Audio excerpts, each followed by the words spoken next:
warbaahinta isha wararkeedana saxaw doonaan faahfaahin dheeraad oo laga helay dagaal xooggan oo dhex maray al-shabaab iyo kooxda macawisley booliiska Soomaaliya oo digniin adag ka soo saaray amniga Muqdisho shuruudo adag oo la hordhigay musharaxiinta madaxweynaha Jubbaland wasiirka wasaaradda maaliyadda maamulka Hirshabelle oo xilka laga qaaday ra'iisul wasaaraha Itoobiya oo booqasho uga bilaabatay magaalada Asmara ee dalka Eritrea shir looga hadlayo doorashada Jubbaland oo ka dhacay Kismaayo xildhibaan sheegay in guddiga la magacaabay ay ka shaqeynayaan danaha ra'iisul wasaare Kheyre musharaxiin sheegay in Axmed Madoobe afduubtay doorashada Jubbaland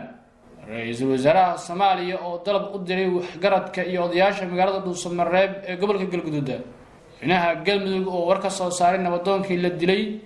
iyo madaxweynihii hore ee Galmudug Cabdikariin Xuseen Guuleed oo ka hadlay nabadoon lagu dilay magaalada Gaalkacyo ee gobolka Mudug intaas waxa ay qaar ka tirsan qodobada wararka ugu darkaroon haddii aad ka mid tahay saaxiibadeena cusub ee barteeda YouTube-ka fadlan subscribe oo rakmo gambalka gujisi aad heshid wararka ugu dambeeya Soomaaliya caalamka kan soo galina barteeda YouTube-ka markaan daawadayaal aad ku soo dhawaataan warkii oo faahfaahsan faahfaahin ayaa laga helayaa dagaal xooggan oo u dhaxeeyay al-shabaab iyo koox macawisley ah wararka laga helayo deegaanada ka tirsan gobolka Hiiraan ayaa waxay sheegayaan in deegaanka Luuqjeelow ee gobolkaas ay ku dagaalameen rag ka tirsan koox la magac baxday macawisley iyo dagaalamayaal ka tirsan al-shabaab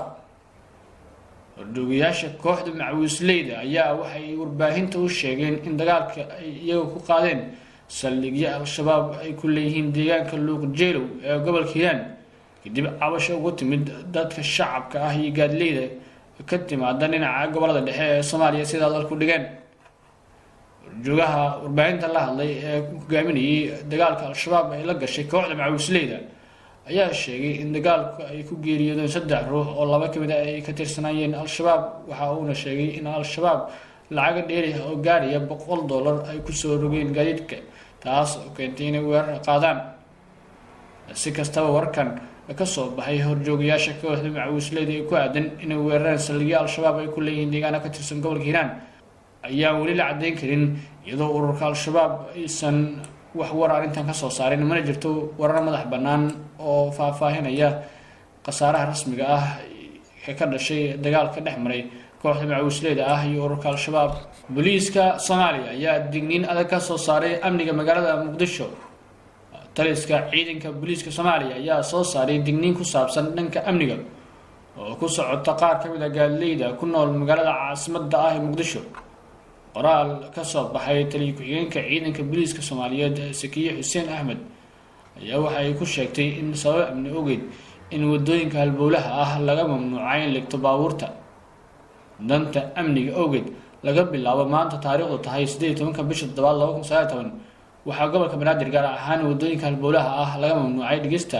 baabuurta muwaadiniinta gobolka Banaadir waxaa ka codsanaynaa in feejignaan dheer ah ka yeeshaan goobaha baabuurtooda dhigtaan sidoo kale taliye Sakiye ayaa sheegtay in hay'adaha amniga Soomaaliya ay la wareegi doonaan gaadiidkii meel iska dhigo waxaana shacabka ku nool gobolka Banaadir uu uga baaqday inay la shaqeeyaan laamaha amniga Soomaaliya waxaan lagu wargelinayaa in baabuurkii meel iska dhigo ay hay'adaha amniga la wareegi doonaan haddaba muwaadin la shaqeeya hay'adaha amniga si aan dhammaanteen shacabka u wada badbaadino baabuurkii aad ka shaqeysay fadlan wac 991 kuna wargeli ciidanka amniga ay tiri taliye ku-xigeenka ciidanka booliiska Soomaaliyeed Sakiye si kastaba hadalka ka soo baxay taliye ku-xigeenka ciidanka booliiska Soomaaliyeed Sakiye Xuseen Ahmed ayaa imaanaya xilli inta badan shaki uu ka dhasho gaadiidka la iska dhigo xararaha wadooyinka taas oo sabab ah in isku socodka dadka iyo gaadiidka ay hakad galaan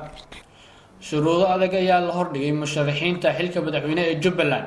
guddiga madaxa bannaan ee xuduudaha iyo doorashooyinka dowlad goboleedka Jubbaland ayaa maanta soo bandhigay jadwalka diiwaangelinta iyo shuruudaha laga doonayo musharaxiinta u tartamaysa xilka madaxweynaha Jubbaland qoraal ay soo saareen guddiga ayaa lagu sheegay in diiwaangelinta musharaxiinta ay bilaabmayso maanta oo Khamiis ah kuna eg tahay 20-ka bishan sidoo kale musharax kasta uu xafiiska guddiga keeno dukumeenti shuruudo ah ee looga baahan yahay 21 ilaa 22 bishan sidoo kale shuruudaha musharaxiinta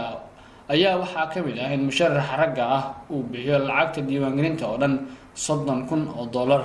halka musharaxa dumarka aan looga doonayo 15,000 oo dollar lacagtaas oo aan la soo celin doonin. shuruudaha la hordhigay musharaxiinta madaxweynaha Jubbaland oo aad u adag ayaa waxaa ka mid ah qodob laga soo qaatay dastuurka Jubbaland oo dhigaya in musharax walba ay soo jeediyaan ugu yaraan 10 xubnood oo ka tirsan baarlamaanka Jubbaland isla markaana ka hor hadal jeedinta musharaxiinta madaxweynaha uu keenaa iyagoo qoraal ah. sidoo kale qodobada kale ee shuruudaha oo ay soo saareen guddiga doorashada Jubbaland ayaa waxaa ka mid ah in musharaxa uusan qabin xaas ajnabi ah isla markaana uusan guursan karin haddii uu guuleysto inta uu xilka hayo. si kastaba shuruudahan adag oo la hordhigay musharaxiinta madaxweynaha Jubbaland ayna soo saareen guddiga doorashada ayaa imaanaya xilli intooda badan musharaxiinta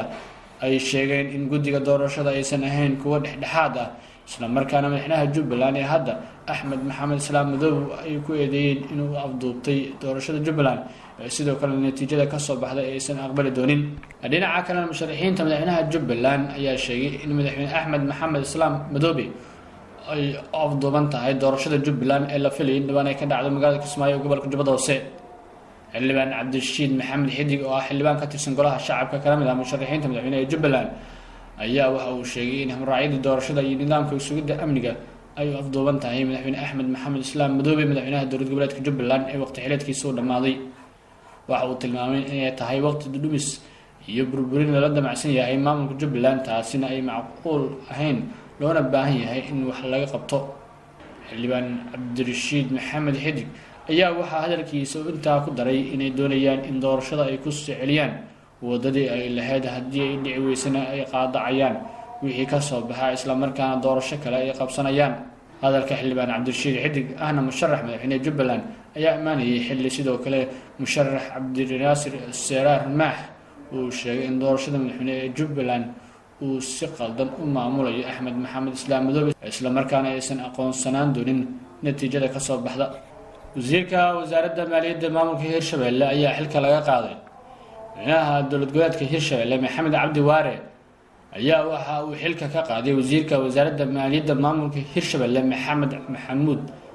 Cabdulle iyadoo uu magacaabay shakhsi kale oo xilkaas qaban doona. wareegta ka soo baxday xafiiska madaxweynaha Hirshabelle ayaa xilka looga qaaday wasiirka wasaaradda maaliyadda horumarinta dhaqaalaha Hirshabelle iyadoo xilkaas loo magacaabay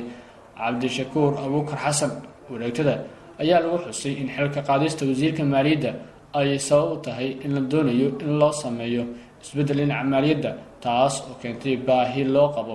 waxaana warar soo baxay ay sheegayaan in maalmahan uu jiray khilaaf u dhexeeyay madaxweyne Waare iyo wasiirka maaliyadda Hirshabelle ee xilka laga qaaday. waa hagaag daawadayaal weli waxaanu ku guda jirnaa wararka dowlad goboleedka Jubbaland. shir looga hadlayo doorashada Jubbaland ayaa waxay ka dhacday Kismaayo. magaalada Kismaayo ee gobolka Jubbada Hoose waxaa ka furmay shirka caadiga ah ee golaha wasiirada maamulka Jubbaland taas oo toddobaad walba maanta oo Khamiis la qabto waxaana looga hadlay qodobo dhowr ah. madaxweyne ku-xigeenka koowaad ee dowlad goboleedka Jubbaland Maxamuud Sayid Aadan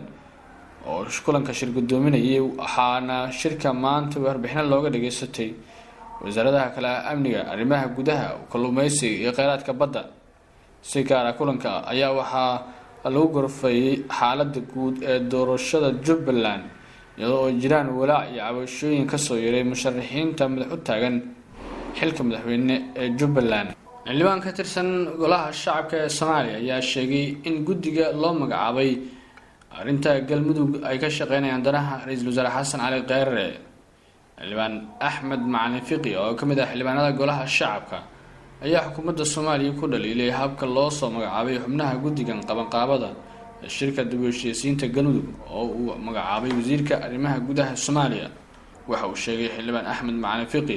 in wasiirka arrimaha gudaha uu mar walba soo saaro go'aano iyo wanaaqo sidii xukuumadda rabto loo soo qoro isla markaana xubnaha guddiga ay yihiin kuwo intooda badan ka tirsan xafiiska ra'iisul wasaare Xasan Cali Kheyre. waxa uuna sheegay in yihiin kuwo ka shaqeyn doona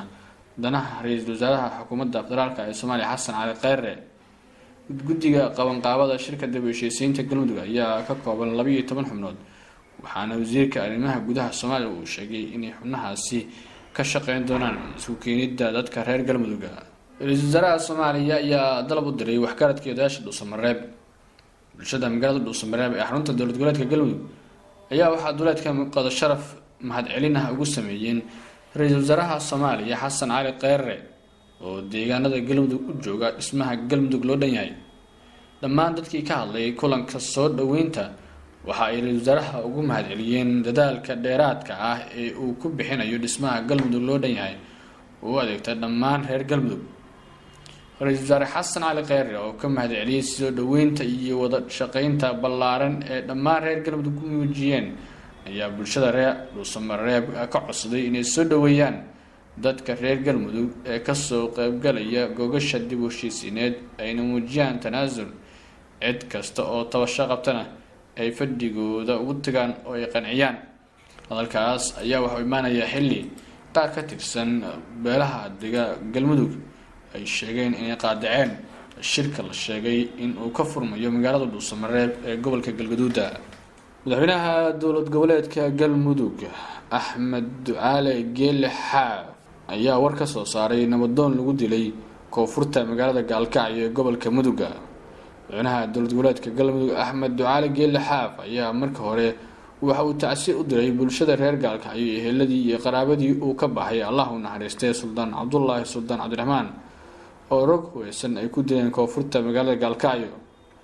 madaxweynaha dowlad goboleedka Galmudug Axmed Ducaale Geelle Xaaf ayaa ugu baaqay bulshada ku nool magaalada Gaalkacyo inay meel kaga soo jeestaan dadka cadowga ku ah jiritaankooda iyo noloshooda. waxa uu intaas ku daray in kooxaha argixisada arxaan laawayaasha ah aysan rabin in amniga iyo nabadda noqoto magaalada Gaalkacyo cid walbana ay mas'uul ka tahay amniga magaalada Gaalkacyo. waa sida hadalku u dhigay. si kastaba inta badan shacabka kala duwan ee ku nool magaalada Gaalkacyo ayaa aad uga walaacsan amni darrada ku soo korortay Gaalkacyo iyaga oo aad uga xumaaday dil loo geystay Allah u naxariistay Suldaan Cabdullaahi Suldaan Cabdiraxmaan oo ka mid ahaa waxgaradka sida weyn looga yaqaano magaalada Gaalkacyo ee gobolka Mudug. dhinaca kale madaxweynihii hore ee dowlad goboleedka Galmudug Mudane Cabdikariin Xuseen Guuleed ayaa waxa uu tacsiiyay ehelada iyo qaraabadii uu ka geeriyooday Suldaan Cabdullaahi Suldaan Cabdiraxmaan oo koox hubeysan oo bastoolada watay ay xalay ku dileen koonfurta magaalada Gaalkacyo ee Galmudug. Allah u naxariistay suldaanka ayaa waxa uu ka mid ahaa salaadiinta sida weyn looga yaqaano magaalada Gaalkacyo ee gobolka Mudug. madaxweynihii hore ee dowlad goboleedka Galmudug Cabdikariin Xuseen Guuleed ayaa waxa uu bartiisa Facebook ku daabacay Allah u naxariisto marxuum Suldaan Cabdullaahi Suldaan Cabdiraxmaan oo koox hubeysan caawa ay ku dishay magaalada Gaalkacyo. marxuumka oo ahaa nabadoon caan ka ahaa deegaanada Galmudug oo la waaweyn ka soo qabtay xagga nabadda iyo dib u heshiisiinta ah ee deegaanadaas ayuu yiri madaxweynihii hore ee dowlad goboleedka Galmudug Cabdikariin Xuseen Guuleed.